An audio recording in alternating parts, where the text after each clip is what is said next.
Hi guys, आज हम लोग ऑनलाइन क्लास में सरकार के अंग के बारे में पढ़ेंगे। तो सरकार के अंग की बात अगर करें हम, तो सरकार के 3 अंग: व्यवस्थापिका, कार्यपालिका और न्यायपालिका। सरकार के 3 अंग: व्यवस्थापिका, कार्यपालिका, न्यायपालिका। सरकार के कितने अंग? 3 अंग: व्यवस्थापिका, कार्यपालिका और न्यायपालिका। तो सरकार के जो 3 अंग हैं, ये तीनों का आपसी तालमेल रहता है, तभी देश का जो न्यायिक व्यवस्था है, जो प्रशासनिक व्यवस्था है, जो समाज कल्याण का काम है, जन कल्याण का काम है, वो सही ढंग से हो पाता है। अगर ये आपस में सामंजस्य स्थापित करके, तालमेल बैठा के अगर काम नहीं करते हैं, तब यहाँ का जो जन कल्याण का काम है, या प्रशासनिक व्यवस्था है, या न्यायिक व्यवस्था है, वो व्यवस्था सही ढंग से काम नहीं कर पाएगा। तो तालमेल जरूरी है, सही सोच जरूरी है, निष्पक्षता जरूरी है। न्यायपालिका की भी बात करें तो न्यायपालिका को हमेशा निष्पक्ष रह के ही काम करना पड़ता है। तो निष्पक्ष रह के आपसी तालमेल बैठाकर तीनों सरकार के तीनों जो अंग है वो कार्य करते हैं। अगर आपसी तालमेल नहीं होगा, तालमेल अगर नहीं बैठाया जाएगा, सामंजस्य स्थापित नहीं होगा, तब सही ढंग से सरकार के अंग जो है कार्य नहीं कर पाएंगे। तो जरूरी होता है तालमेल बैठाकर काम करना। और अगर हम बात करें, ये तो सरकार के 3 अंग हैं। एक चीज और हम कह सकते हैं इसको कि लोकतंत्र के ये 3 स्तंभ है ना। लोकतंत्र के 3 स्तंभ, ये तीनों को हम लोकतंत्र के 3 स्तंभ भी कहेंगे: व्यवस्थापिका, कार्यपालिका और न्यायपालिका। लोकतंत्र के स्तंभ भी इसको हम कहेंगे। लोकतंत्र के 3 स्तंभ भी ये है ना। लोकतंत्र के ये तीनों स्तंभ है, ठीक है। लोकतंत्र के 3 स्तंभ, ठीक है।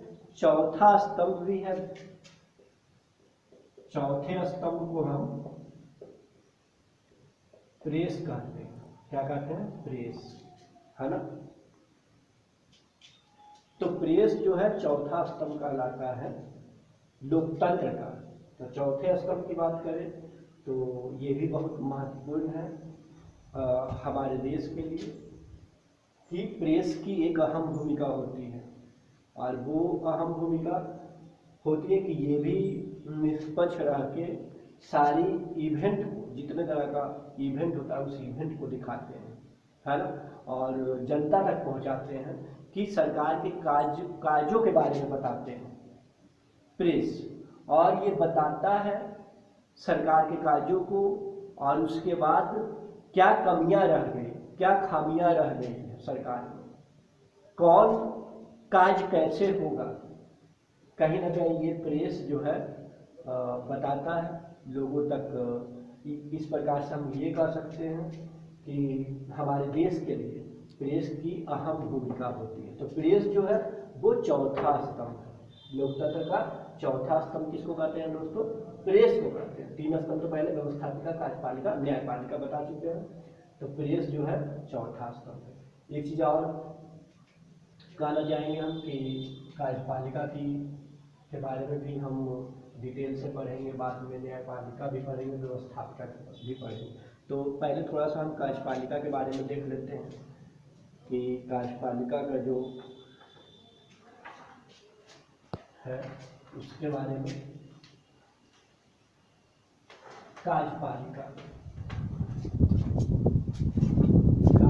की बात करें तो कार्यपालिका के अंतर्गत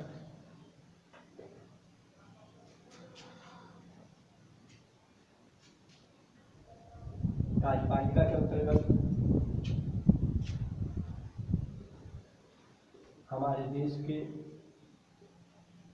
प्रधानमंत्री, राष्ट्रपति, मंत्रिमंडल,